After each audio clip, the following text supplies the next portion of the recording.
peut donc pas décider ce qui est bien pour ses Tais-toi, sœurs? Vidya! Ça suffit. Pourquoi est-ce que tu lui mets ce genre d'idée dans la tête, hein? Et comment oses-tu penser que Sagar n'est que mon demi-frère? Mes sœurs et moi n'avons qu'un seul frère et c'est Sagar. Et pour moi, il est comme un fils, il est mon fils. Il le sait très bien. Et puis il sait parfaitement à quel point je l'aime. Tu le sais, hein, pas vrai? Donc toi, tu n'y peux rien, hein? Si quelque chose doit changer, c'est ta façon de penser. N'essaie pas de t'immiscer entre moi et mon frère. N'essaie pas de monter mon frère contre moi. Tu as compris? La seule chose que j'essayais de dire, c'est que c'est moi l'aîné de cette famille. Donc c'est normal que ce soit à moi de décider. Toi, tu le sais, Sagar. Tu sais bien que je voulais juste te dire que je suis l'aîné. Donc c'est à moi de décider. Tu sais que je n'ai rien voulu dire d'autre. Hein? Non, mon frère aime énormément chacune de ses sœurs. Et toutes les trois, nous l'adorons parce qu'il est notre frère unique. Sagar, tu sais que toutes les trois, nous t'aimons plus que tout. Tu le sais bien, pas vrai? Tu sais à quel point je t'aime. Hein? Bien sûr. Mais si tu le penses réellement alors, tu dois accepter. Accepte que le mariage de Rajiv et de Mahua ait lieu. Tu sais, je suis d'accord avec Vidya. Oui, je pense qu'elle a raison. Oui. Tout le monde ici a pu se rendre compte que Rajiv est quelqu'un de bien. Et on sait tous qu'il aime sincèrement Mahua. Et Mahua aussi est amoureuse de lui, Sindhura. Alors du coup, je pense qu'on n'a pas le choix. Il faut que tout le monde soit d'accord pour les marier. Nous n'avons pas d'autre choix, car c'est à nous de décider. Alors je t'en supplie. S'il te plaît, il faut accepter ce mariage.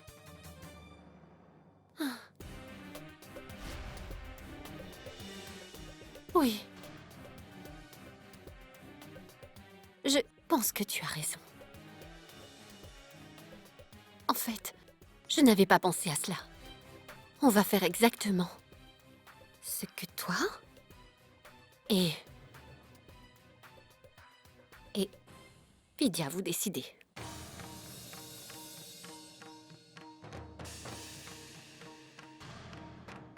Moi? Tout ce que je veux, c'est le bonheur de Mahua et de Rajiv. Je ne souhaite rien d'autre. Donc je pense que tous les deux devraient se marier. Très bien. Très bien.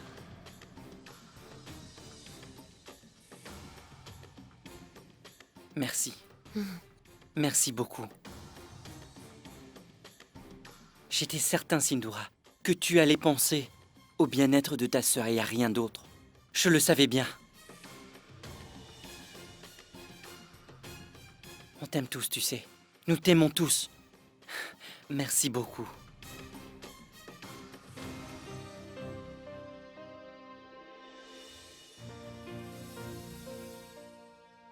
Sagar, je te dois tant. Jamais je ne pourrai te rembourser cette faveur. En acceptant de me donner la main de ta sœur ce soir, tu as réussi à remplir de bonheur son avenir ainsi que le mien. Non, Rajiv. Non, je ne t'ai pas encore donné la main de ma sœur Mahua. Écoute-moi. Pour nous tous, tu es innocent. Ça ne fait pas de doute. Pourtant, pas aux yeux de la loi. Pour elle, tu n'es rien qu'un criminel, tu es coupable. Et je ne voudrais pas qu'après le mariage, ma sœur ait à se faire insulter par ta faute. Je pense donc que tu ferais mieux d'aller te rendre à la police. D'ailleurs, c'est ce qui te reste à faire. Oui, je suis d'accord avec toi. De toute façon, je suis fatigué de toujours devoir me cacher, tu sais, et de devoir mener une double vie. Et en plus, je n'ai vraiment pas envie qu'après notre mariage, Mahua doive souffrir à cause de cette situation. Donc tu as raison, je vais faire ce que tu as dit. Merci. Je m'attendais à ça de toi. Mahua, je te fais la promesse que je ferai tout pour le faire libérer. Je m'en occuperai personnellement. Nous savons tous qu'il n'a rien fait de mal. Tu me comprends? Alors ça ne devrait pas prendre beaucoup de temps pour le faire sortir de prison. Il est quelqu'un de bien et tu l'aimes beaucoup, Mahua. Et donc, le mariage aura lieu très vite. Avant ton mariage, vous aurez tous les deux à faire face à cette épreuve. Ça consolidera votre amour. Voilà. Et après ça, Rajiv et toi, vous allez vous marier en grande pompe. Et vous allez vivre comme dans un conte de fées. Sagar. Je ne sais pas comment te remercier. Chut. Ce n'est pas moi que tu dois remercier, mais elle. C'est grâce à Vidya, Mahua. Alors remercie-la.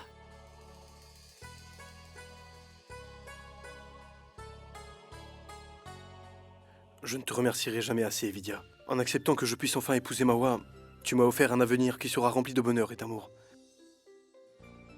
Donc merci du fond du cœur. Chinu, tu peux appeler la police? Oui.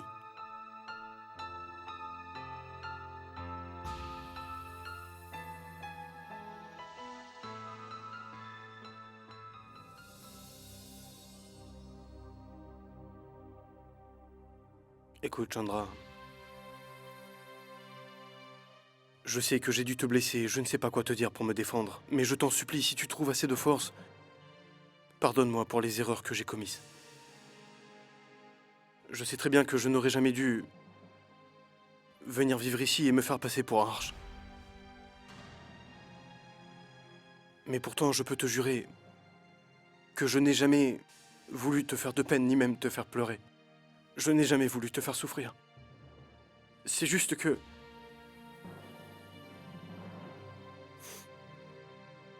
Écoute, Chandra, en tout cas, je peux au moins te jurer que je chercherai partout pour essayer de retrouver Arch. Et quand je l'aurai trouvé, je lui expliquerai ce qu'il s'est passé et je lui demanderai de revenir vivre avec toi. Parce que je sais à quel point tu l'aimes.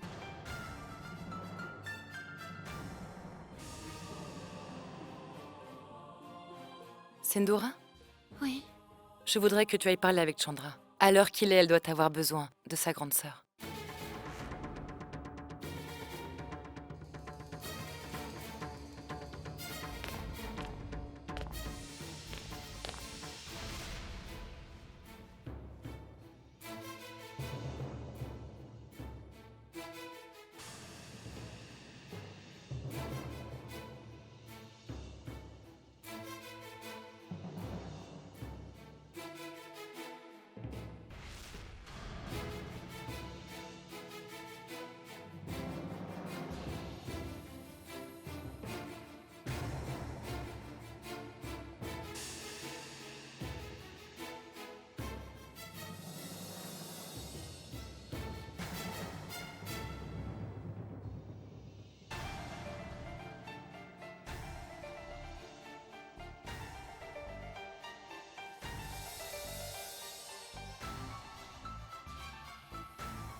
Je ne m'attendais pas à ça de toi.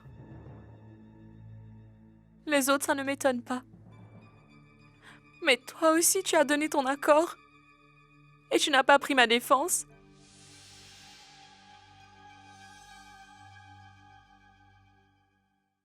Je sais que tu m'en veux en ce moment, Chandra. Mais que pouvais-je faire d'autre? Je ne pouvais pas contredire Sagar qui s'est mis du côté de Mahua. Tout ceci est encore arrivé à cause de cette maudite Vidya. Sans elle, les choses auraient été différentes. Elle a d'abord su éloigner Sagar de nous. Et maintenant, elle tente de faire pareil avec Mahua, en semant la zizanie entre nous toute, Chandra. Elle arrive à asseoir son pouvoir. Chandra, Arrête de penser que ta famille est contre toi. Et ne t'éloigne pas d'elle à ton tour. La famille n'a jamais été contre toi, tu sais. Non, jamais, Chandra. C'est Vidya qui est contre notre famille en réalité. Soyons prudentes. C'est d'elle que l'on doit se méfier. Petit à petit, elle finira par réussir à nous voler tout ce que l'on possède. Je ne sais pas ce qu'il en est pour les autres, Cindy. Mais moi, je ne possède déjà plus rien, hélas. Tous mes rêves viennent d'être anéantis. Alors, je ne suis plus rien. Non, Chandra. J'ai déjà tout perdu. Non, tu ne dois pas dire ça. Car ta sœur aînée est encore vivante. Je vais faire payer à Vidya ce qu'elle t'a fait. C'est ta sœur qui te vengera. Quoi qu'elle ait pu faire aujourd'hui, Chandra, je te promets qu'elle le paiera très cher. Oui, elle va le regretter. Alors ne parle plus ainsi. Les choses deviennent de plus en plus hors de contrôle ici. Il va falloir que je me dépêche de m'occuper du cas d'Aniket. Une fois que j'aurai réussi à me débarrasser d'Aniket une bonne fois pour toutes, et à le mettre hors d'état de nuire, alors seulement je pourrai faire la même chose avec Vidya. Maintenant qu'il n'y a plus de fiançailles ni de mariage, je dois forcer Sagar à demander à ce détective de venir fouiller la maison. Tati Chalou, tu ne dois pas tricher. Arrête de dire n'importe quoi. Je ne triche pas et tu le sais très bien, pas vrai? Non, regarde, tu vois que tu triches. Non, je ne triche pas. Eh bien, Bien sûr que tu triches. à quoi est-ce que vous jouez? Au démineur. Ah, Tu veux jouer avec nous? Sagar est ici. Donc il ne faut pas que je puisse laisser passer cette chance.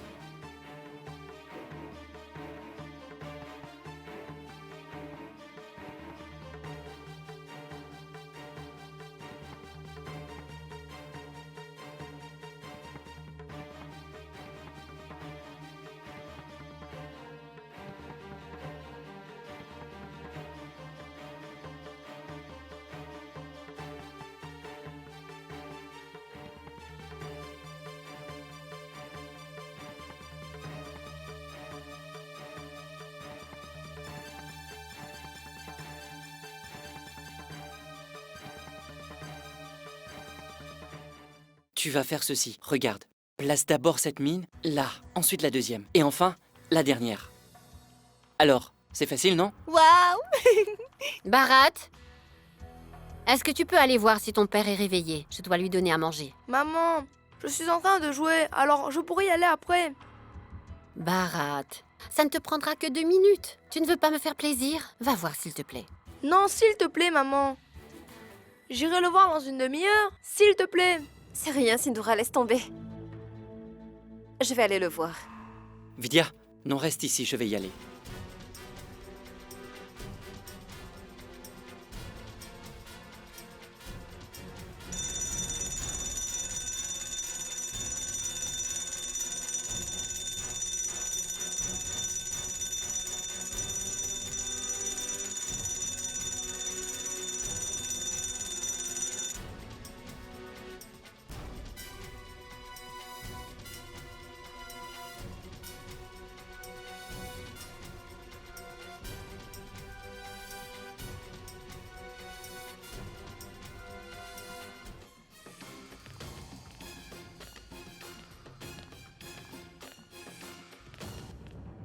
Sagar? Hein? Alors Aniket est réveillée? Son infirmière est incompétente. Elle branche l'alarme du réveil et elle s'en va. Et c'est toujours moi qui dois aller couper l'alarme. Aujourd'hui, c'est toi qui as dû le faire. Mais ça a dû quand même le déranger. Sagar, Oui? Quoi? qu'est-ce qu'il y a? Non, je n'ai pas eu à éteindre son réveil. Aniket a pu le faire lui-même. Quoi? Oui, Mais enfin, comment est-ce possible? Tu sais très bien qu'il ne peut même pas bouger le petit doigt. Donc comment pourrait-il couper l'alarme? si, je l'ai vu faire. Aniket a pu lever sa main comme ça. Il a éteint son alarme. Oui, Non, Sagar. Tu as certainement dû imaginer, ce n'est pas possible. Je veux bien croire qu'Aniket ait pu bouger par réflexe, mais couper l'alarme? Non, non, c'est pas possible. Mais pourtant, je ne crois pas avoir rêvé. Ou peut-être, il l'a fait, par réflexe. Quoi qu'il en soit, c'est un bon signe pour nous tous. Ça veut dire qu'il va guérir.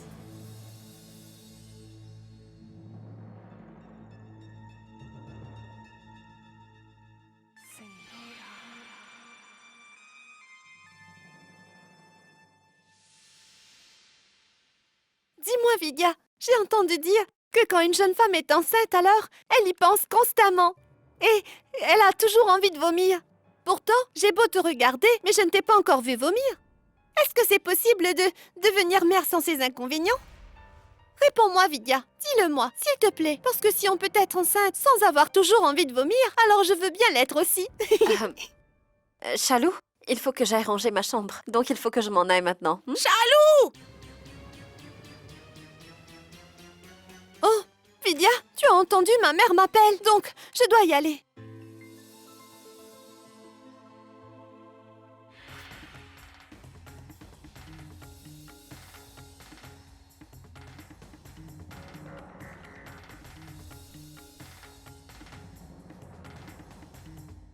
Sagar. Est-ce que tu es occupée? Pour toi, j'ai tout mon temps, Cindy. Approche. Assieds-toi. Qu'y a-t-il? Un problème? Non, ce n'est pas grave, Sagar. Je voulais te parler de cette enquête, c'est tout. Maintenant que les fiançailles et le mariage sont annulés, les inspecteurs vont revenir. Tu sais, Cindy, je leur ai demandé de ne plus venir. Quoi? Oui, je leur ai dit que je ne voulais plus qu'ils viennent fouiller ici. Mais pourquoi? Sagar, nous avons déjà discuté tous les deux à ce sujet. Je ne comprends pas pourquoi tu prends ça à la légère. Écoute, je Non, crois... Sagar. Non. Ça suffit maintenant, je ne veux rien entendre. Pourquoi est-ce que tu refuses de comprendre? Tu ne fais rien d'autre que de me stresser avec cette histoire. Sagar, j'ai vraiment besoin de savoir qui est-ce qui veut te tuer, tu comprends? Je veux connaître l'identité de la personne qui s'en est prise à toi. Pourquoi tu n'arrives pas à le comprendre? Écoute-moi, c'est la dernière fois que je te parle à ce sujet. Tu dois rouvrir cette enquête. Sinon, je serai obligée de te le faire jurer sur ma tête. Est-ce que tu veux que je le fasse? Cindy, écoute-moi au moins s'il te plaît. Et essaie de me comprendre. Tu sais, j'y ai bien réfléchi. Mais pourtant, Cindy, je ne peux toujours pas accepter de soupçonner quelqu'un de ma famille. Mais non, personne ne t'a demandé de soupçonner les membres de ta famille. Laisse les détectives faire leur travail. Il nous est arrivé plusieurs fois. Nous allions tout découvrir. Mais nous n'avons pas pu aller jusqu'au bout. Parce qu'il y a eu toujours l'interférence d'un membre de la famille qui nous a fait du chantage émotionnel et nous avons dû tout laisser tomber, Sagar. Dans ces conditions, la vie d'une tierce personne serait souhaitable. Ce serait bien pour toute la famille. Il se pourrait bien que Monsieur Rator découvre des choses que nous n'arrivons pas à voir. Tu m'as dit qu'il est un fin détective. Donc, est-ce que tu veux dire que si Monsieur Rator venait ici, c'est possible qu'il trouverait le coupable? Non. Pas du tout. En revanche, oui, je pense qu'il est possible qu'il réussisse à mettre la main sur quelques indices qui pourraient nous aider à démasquer ton agresseur. Tu comprends? On pourrait trouver qui veut t'assassiner, même s'il ne s'agit pas de quelqu'un d'ici. Tu l'as vu toi-même ce matin. Aniket peut maintenant se servir de son bras pour couper l'alarme de son réveil, tu l'as vu? Pourtant, personne ne l'a vu bouger un seul membre de son corps. C'est impensable. Je suis sûre que ce n'était pas qu'un réflexe. Mais tu réalises, heureusement que tu es arrivé au bon moment. Si tu l'as vu bouger le bras, ce n'était qu'un simple hasard. Cette coïncidence, Sagar, pourrait bien se répéter. Et Monsieur Rator pourrait bien déceler des indices. Donc, nous devons, Sagar, ne pas laisser passer cette chance, tu comprends? Est-ce que la main d'Aniket a bougé toute seule ou...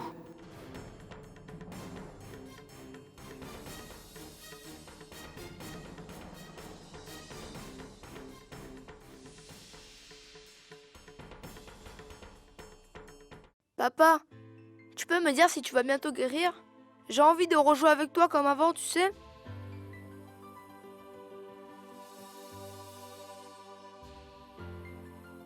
Eh bien, papa, je crois que tu t'es encore trompé.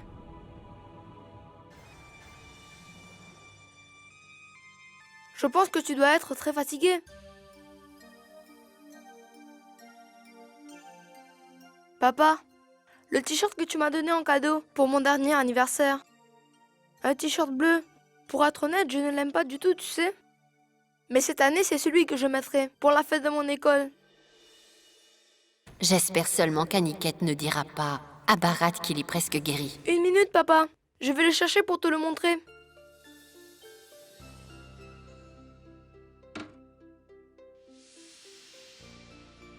Papa, il va falloir que tu te dépêches de guérir, hein? Parce qu'après ça, tu mettras le même t-shirt. Et tu pourras venir avec moi à la fête de l'école, d'accord?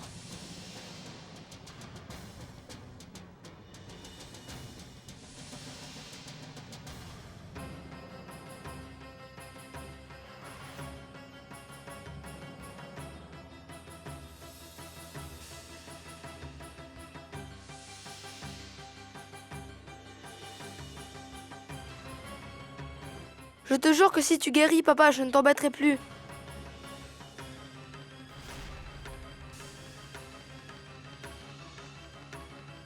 Je te jure que je ne ferai pas de caprice pour une glace.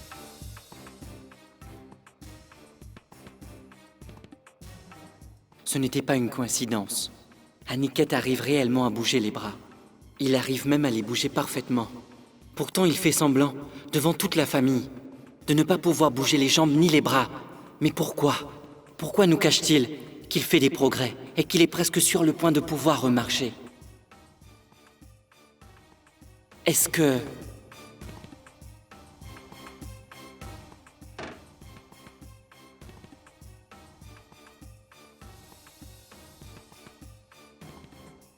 Très bien. La première partie de mon plan a fonctionné. Je n'ai qu'à attendre la deuxième partie. La deuxième.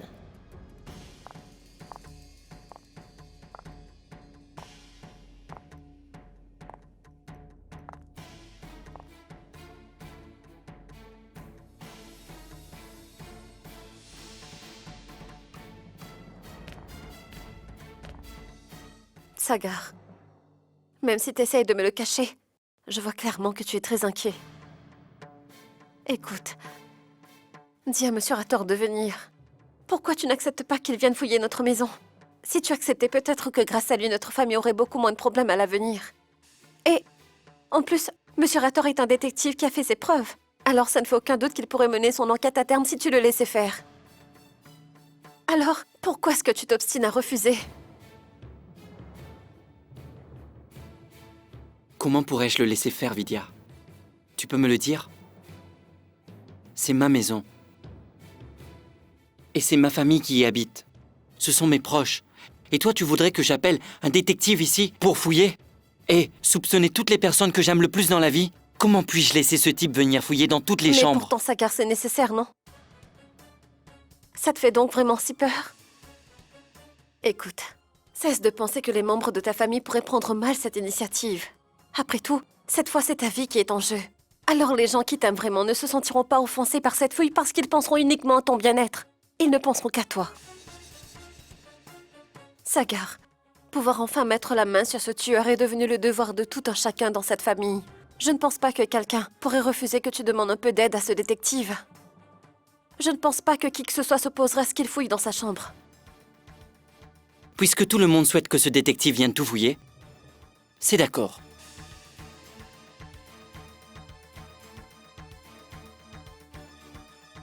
Allô, Monsieur Rator? Oui. Je suis revenu sur ma décision. Vous pouvez venir. Bien sûr. Merci.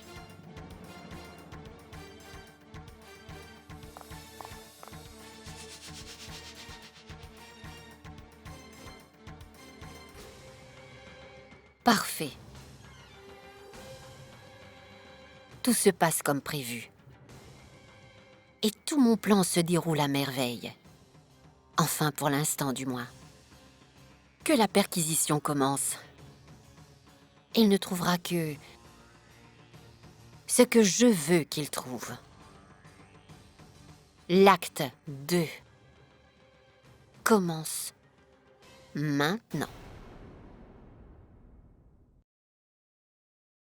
Tante Gayatri, c'est moi qui vais préparer tout le repas de ce soir. Je vais vous cuisiner du chou-fleur. Vous savez, ma tante, je suis devenue une grande fille à présent. Donc je peux m'occuper du repas parce que c'est mon devoir. Pas vrai, Chinou? Tu es d'accord avec moi? Oui. Monsieur Rator? Oui. Bonjour. Bonjour. Mais qu'est-ce qui vous amène? Eh bien, désolé de vous déranger, madame, mais nous devons fouiller votre domicile. On dirait qu'ils viennent d'arriver.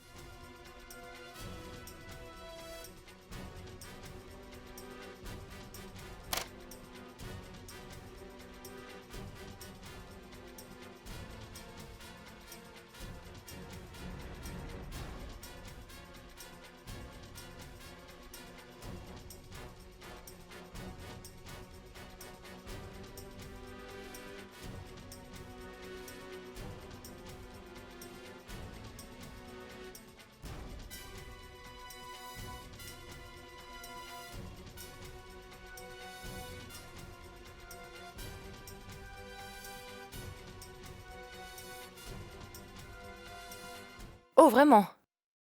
Et quand est-ce que vous l'avez décidé? J'aimerais que vous me disiez qui vous a donné la permission de venir tout fouiller. C'est moi. C'est moi qui lui ai demandé de venir ici. J'ai téléphoné à Monsieur Rator.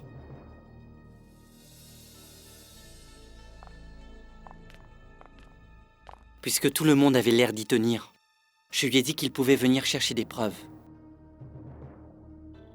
Monsieur Rator, vous pouvez commencer votre enquête. Tu as pris une très bonne décision. Merci. Cette fouille est vraiment une bonne chose.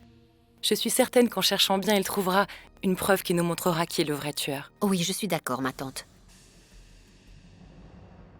Car c'est seulement grâce à ces preuves qu'on pourra trouver qui est vraiment le coupable. On va savoir qui a essayé d'assassiner mon petit frère.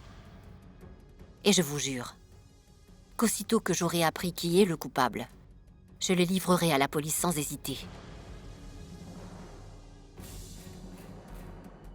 Allez, monsieur Rator. Vous pouvez commencer votre enquête. Venez, Monsieur Rator. Suivez-moi.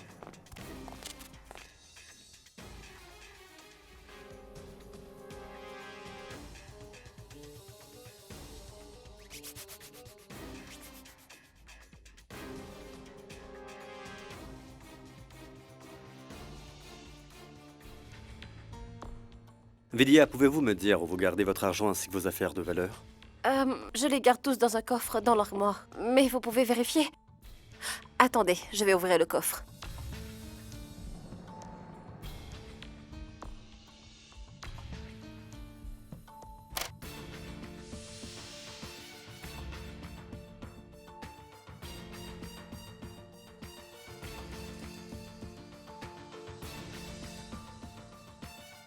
Donc vous gardez tous vos bijoux ici, mais... et vos documents, alors? Mais quel document? Vos documents, des actes de propriété, par exemple. De propriété? Il n'y a qu'une chose que je possède réellement, Monsieur Rator, vous savez. C'est lui.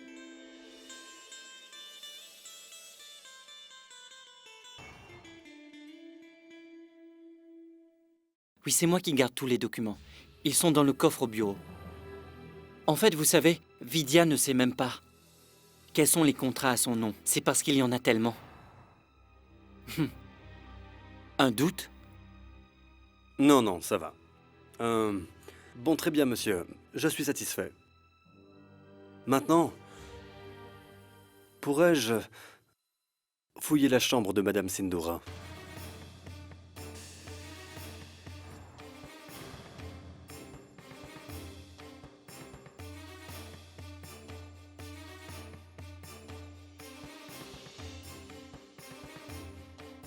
Je suis désolé. Pourquoi est-ce que tu es désolé? Le détective ne fait que son travail.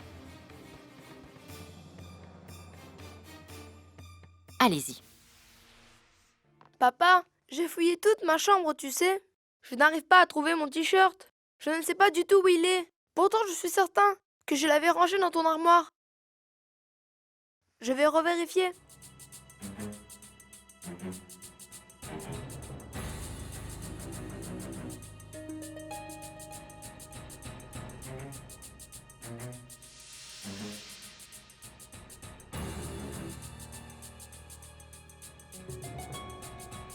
Mais comment ce téléphone est-il arrivé dans mon placard?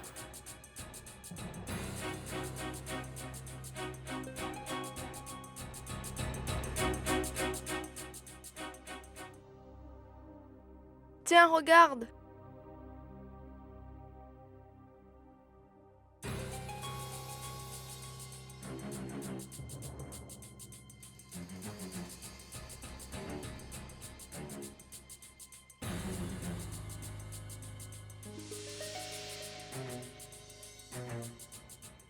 Aniket, ces personnes sont venues enquêter sur les agressions dont j'ai été victime récemment. Toutes les autres chambres ont déjà été fouillées. Et il ne reste plus que la tienne. Mais ce n'est qu'une formalité, c'est tout. Et j'espère que tu comprends. Ça fait partie de leur enquête, tu sais.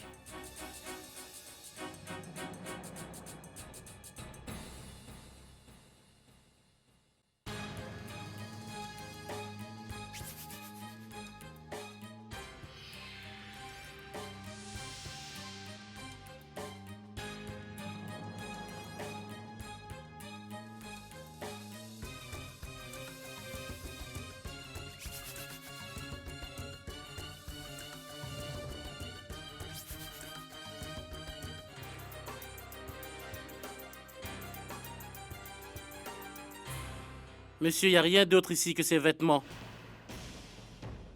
Très bien. On y va. Voilà ce que tu vas faire. Va chercher dans les autres pièces de la maison. Attendez.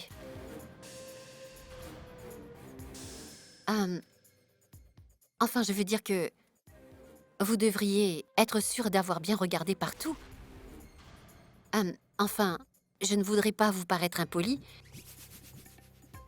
Tout à l'heure dans la chambre de Vidya, la vérification s'est faite en quelques minutes à peine. Je veux dire, vous pouvez prendre tout votre temps, vous savez.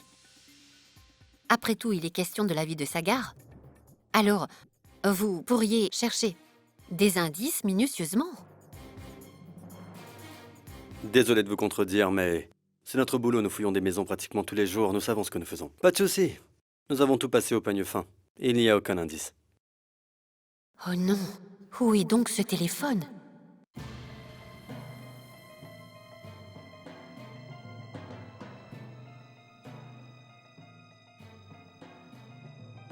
Merci.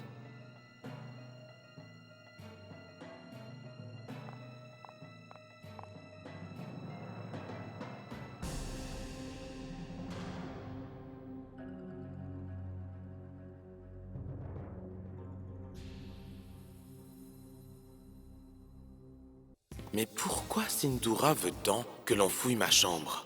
Est-ce que ça a un rapport avec le portable?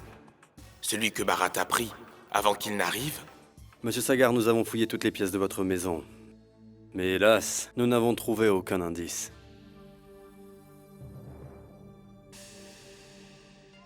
Monsieur Rator, je vous l'avais bien dit, n'est-ce pas?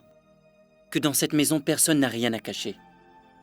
Quoi qu'il en soit, ma tante, emmène Vidya dans sa chambre, je t'en prie. Vidya, tu dois te reposer. Je vais devoir prendre congé de vous. Bien sûr, je vais continuer à mener cette enquête de mon côté. Et j'espère qu'un jour ou l'autre, je finirai bien par mettre la main sur l'indice qui démasquera notre coupable. Merci. Mais de rien. Au revoir.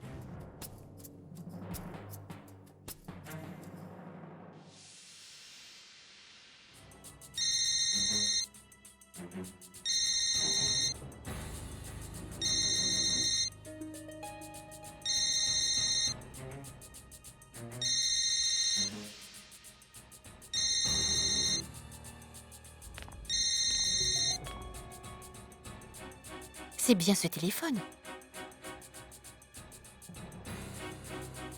Je veux dire... Où as-tu trouvé ce téléphone? Dis-moi, où est-ce que tu as trouvé ce téléphone, Bharat? À qui est-il? Oh, ça, je n'en sais rien, maman. Il était dans l'armoire de papa, c'est tout. Mais il ne peut même pas bouger, comment pourrait-il s'en servir? Je ne sais pas à qui il appartient. J'ai juste dit qu'il était dans les affaires de papa. Bizarre. Pourtant, je n'avais encore jamais vu ce téléphone. Attendez un instant. Est-ce que je pourrais voir ce portable? Non, c'est sûrement... Ce doit être le téléphone d'Aniket. En effet, pour travailler, on a besoin de 2 téléphones. C'est utile pour l'efficience du service. D'accord. Pourtant, vous venez à l'instant de nous dire qu'il était alité et qu'il ne pouvait plus du tout bouger. Alors pourquoi votre mari aurait besoin de 2 téléphones? Bharat, tu es sûr d'avoir trouvé ce téléphone dans le placard de papa? Tu ne l'as pas trouvé ailleurs? Tu peux me le dire. Dis-moi où t'as trouvé ce téléphone. Ce n'était pas ailleurs? Non, maman. Je l'ai trouvé dans l'armoire de papa. Il était en dessous d'une pile de vêtements. Ouf. Oh, Bharat, tu dois aller en cours, vas-y, allez. Salut.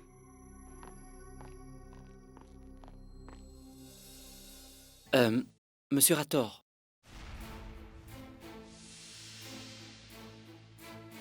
Monsieur Rator, vérifiez le dernier numéro qui a été composé. Ainsi, on saura à qui appartient ce portable. Le dernier appel était à Balwant. Quoi?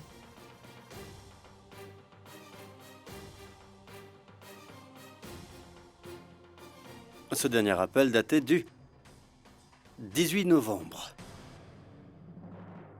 Le 18 novembre? Si je ne me trompe pas, monsieur Rator, c'est précisément à cette date que j'ai eu mon accident. Oui. Mon accident a bien eu lieu le 18 novembre. Mais pourquoi est-ce qu'Aniket aurait appelé Balwant? Oui, à l'époque, il était alité et il ne pouvait déjà plus bouger. Non, je suis certain que ce portable appartient à quelqu'un d'autre. J'en suis sûr. Très bien, alors, on va le vérifier.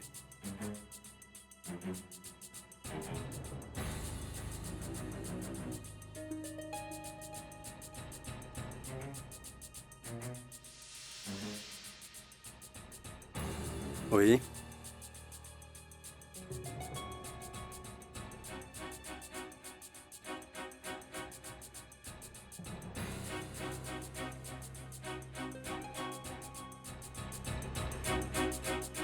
Bien, merci.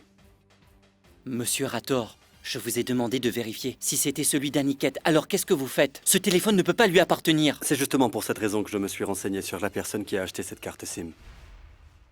Il se trouve que cette carte a été enregistrée sous le nom de votre beau-frère, Aniket. Monsieur Rator, est-ce que c'est possible que quelqu'un d'autre ait pu enregistrer cette carte à son nom? C'est bien possible, non? Oui, monsieur Sagar, c'est tout à fait possible. Alors?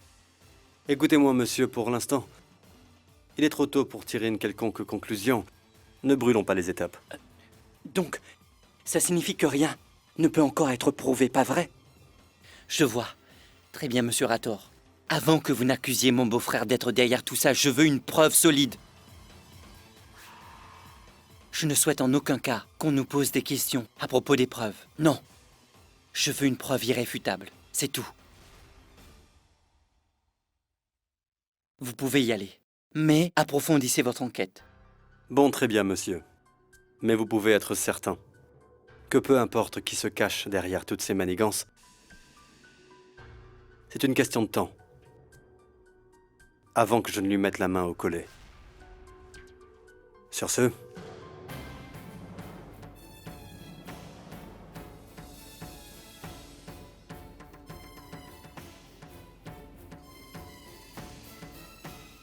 Qu'est-ce qu'il t'a dit? Pas grand-chose. Il me parlait à propos de ce téléphone portable. Il soupçonne mon mari, n'est-ce pas? Si c'est le cas, je ne pourrai pas le supporter. Non, je ne le laisserai jamais faire. Si qui Cindy, que ce soit ose soupçonner mon mari de telles horreurs, Sagar, alors je préférerais quitter cette maison sur le champ. Non, je refuse de vivre dans une maison où tout le monde accuse mon mari alors qu'il est innocent. Cindy. Il faut que tu te calmes. Détends-toi, respire doucement. Tout Ces va gens bien. sont en train de soupçonner mon mari et toi, tu me demandes de me calmer? Tu veux que je me détende et que je respire? Vas-y, dis-moi. Pourquoi est-ce que tu refuses de me dire ce que ce type t'a dit? Monsieur Rator a trouvé la personne qui a acheté la carte Sindura. C'est à qui cette carte SIM? À qui est cette carte? Qui donc a acheté cette carte SIM? Elle est au nom d'Aniket. Au nom d'Aniket? Et ce téléphone, Bharat l'a retrouvé au fond de son placard. Et c'est de ce téléphone qu'on a appelé Balwant. Tu dis que la carte SIM est au nom de mon mari? C'est le portable d'Aniket? Non, non, ce n'est pas possible, Sagar. Non, ce n'est pas possible. Non, il s'agit certainement d'une erreur. Est-ce que tu as déjà eu le moindre doute sur Aniket? Pitié, Moi dis-moi que non. Dis-moi que non. Tu n'as jamais douté de lui. Non, sinon ma vie s'arrêterait sur le champ. Ne me dis pas oui. Je sais qu'avec une telle preuve, c'est difficile de le croire innocent. Pourtant, je crois encore en lui. Et je ne comprends pas, Sagar. Mais avant de prendre une décision, Sagar, au moins écoute-moi une fois, rien qu'une fois. Tu vas m'écouter, n'est-ce pas? Rien qu'une fois. Viens avec moi. Attends Viens une avec minute. moi. Viens Écoute-moi avec moi, d'abord. Sagar. Rien qu'une fois. Viens, Sagar. Regarde. Regarde. Regarde. Regarde bien cet homme. Est-ce que tu le vois bien? Ça fait des mois qu'il vit comme un légume à se terrasser au fond de son lit. Regarde-le bien. Il ne bouge plus. Il passe toutes ses journées dans son lit, ses yeux rivés au plafond, incapable du moindre geste. Regarde. Regarde cet homme. Est-ce qu'il mérite d'être accusé d'un meurtre aussi horrible? Dis-le-moi. Maintenant, je vais te poser une question. Quel crime est-ce qu'il a commis? Pourquoi on l'accuse de la sorte? Est-ce que tu peux me répondre? Qu'a-t-il donc fait pour mériter qu'on le soupçonne de la sorte, hein?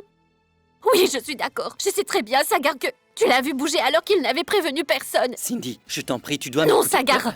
C'est à toi de m'écouter. Je sais très bien qu'il y a ici plusieurs personnes qui savent que lorsque t'étais malade, c'est Aniket qui a pris tout en charge, s'occupant de l'entreprise de notre père pour toi. Lui seul a toujours été là pour te couvrir. Il s'occupait de tout. C'est lui qui gérait les finances de l'entreprise. Alors le jour où enfin tu as pu guérir, tout le monde voulait son départ. Il s'est retrouvé à la porte. Mais ce n'est pas une raison suffisante pour affirmer qu'Aniket s'en est pris à toi et pour l'accuser de tentative de meurtre sur ta personne. Sagar, tu sais qu'il t'a toujours aimé comme son propre fils. Tu as toujours été aussi important que Bharat pour lui. Est-ce que tu crois que c'est simplement pour un peu d'argent qu'un homme qui t'a toujours considéré comme son propre fils pourrait tout à coup tout renier et essayer de monter des plans pour t'assassiner? Ça n'a aucun sens. Non. Je n'y crois pas. Je n'y crois pas.